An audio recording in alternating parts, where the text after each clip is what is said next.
খোকা, তুই কই গেলি বাবা? আপনারা কেউ আমার খোকাকে দেখছেন? কেউ দেখেন নাই আমার খোকাকে? তুই গেলি বাবা, তুই আমাকে ছেড়ে?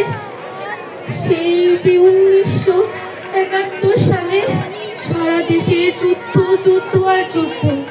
আমার পোলাই ঘরে বইয়া ছিল না। সে বলল, মা আমি স্বাধীন করবার লিগে যাইতেছি, তুমি আল্লাহর কাছে দোয়া কইরো যেন আমি স্বাধীন কইরা ফিরতে পারি। আমি কইলাম, বাবা ও বাবা তুই কি কইছিস এগুলা? আমি তো কিছুই বুঝতে পারছি না, যুদ্ধ কি রে বাপ?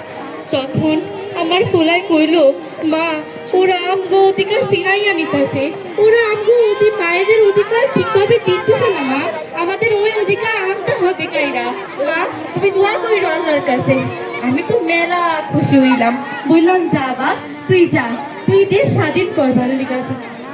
কিন্তু কিন্তু তারপর তো আমার পোলা আমার মুখে আইলো না, আমার পোলা সেই জায়গায় তারপর তো আমার পোলা আইলো না আমার মুখে।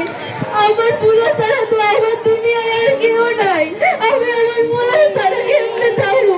বাবা তুই চলাই, বাবা তুই সিনা আছে চলাই, বাবারা আমার পোলারে তোমরা ফিরাইয়া দাও, আমার পোলারে তোমরা ফিরাইয়া দাও। আমি আমার বাবার ছাড়া থাকতে পারি না, আমার বাবা ছাড়া যে আমার দুনিয়ায় কেউ নাই।